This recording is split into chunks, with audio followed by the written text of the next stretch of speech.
देखो अब हमारे लास्ट रिफॉर्म्स में आ जाते हैं टेक्निकल रिफॉर्म्स। टेक्निकल रिफॉर्म्स का मतलब है ग्रीन रेवोल्यूशन।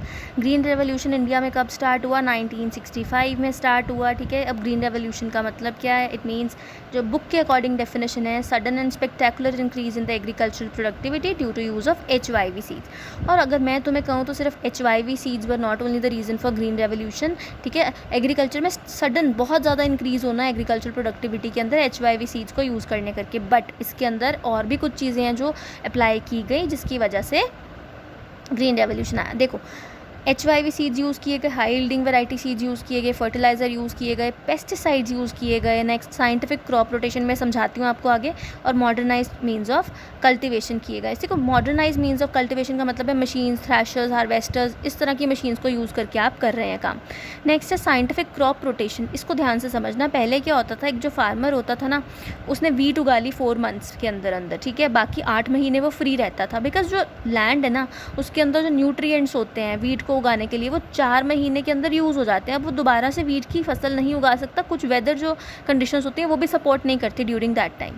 तो इसीलिए क्या किया गया, क्रॉप रोटेशन, मतलब तुम 4 महीने के लिए वीट उगा रहे हो, उसके बाद तुम कुछ ऐसी चीज़ उगाओ, कुछ वेजिटेबल्स उगानी शुरू कर दो, कुछ फ्रूट्स उगाने शुरू कर दो उसी लैंड के ऊपर, जिसकी वजह से कोई और जो न्यूट्रिएंट्स हैं, ठीक है, वो यूज़ हो जाए लैंड के। ठीक है, जो न्यूट्रिएंट्स वीट यूज़ कर रही है, हो सकता है मैं वहाँ पे let's say I am going to grow vegetables on this, तो वेजिटेबल्स डिफरेंट न्यूट्रिएंट्स को यूज़ करेगा। अब देखो 8 महीने वो लैंड पे वेजिटेबल्स उगी हैं, ठीक है, तो जो वीट के न्यूट्रिएंट्स होंगे वो रिप्लेनिश हो जाएंगे, वो 4 महीने बाद 8 महीने के बाद दोबारा से प्रॉपरली वो आ जाएंगे लैंड के अंदर, और मोरओवर आपकी जो लैंड है वो खाली नहीं जाएगी और इनकम का सोर्स भी बढ़ जाएगा।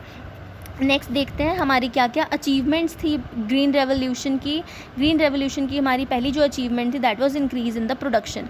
ठीक है, प्रोडक्शन में इंक्रीज़ हुआ। 1960-61 में हमारी जो प्रोडक्शन थी फूड ग्रेन्स की that was only 82 million turns, पर 1990-91 में, ठीक है, 176 मिलियन टन्स। आप कह सकते हो कि डबल से भी ज़्यादा आपकी जो है प्रोडक्शन इंक्रीज़ हो गई। नेक्स्ट आप देखेंगे नेशनल इनकम इंक्रीज़ हुई। ऑब्वियसली जब आपका प्रोडक्शन इंक्रीज़ हो गया, आप उसको सेल करेंगे तो आपकी नेशनल इनकम भी इंक्रीज़ करेगी। नेक्स्ट है आपके पास increase in the marketable surplus. ध्यान से पहले समझो मार्केटेबल सरप्लस होता क्या है। It refers to that portion of agriculture production which is sold by farmers after self consumption.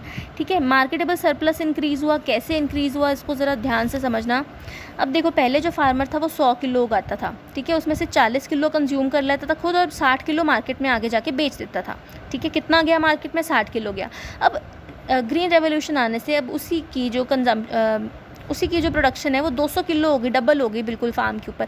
Consume तो अभी भी वो 40 करेगा, ये थोड़ी करेगा कि अगर उसकी प्रोडक्शन जो फार्म पे वो डबल होगी तो वो कंज्यूम भी करना डबल शुरू कर देगा, नहीं होगा ना।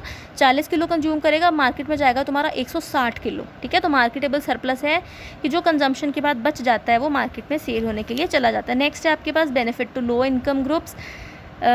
जो लो इनकम ग्रुप्स हैं उनको फ़ायदा मिला।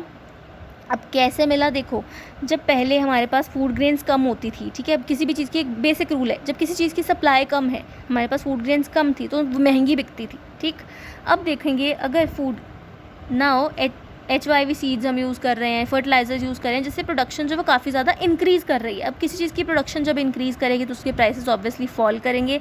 जब प्राइसेस फूड ग्रेन्स के फॉल करेंगे तो गरीब से गरीब इंसान भी उसको अफोर्ड कर पाएगा।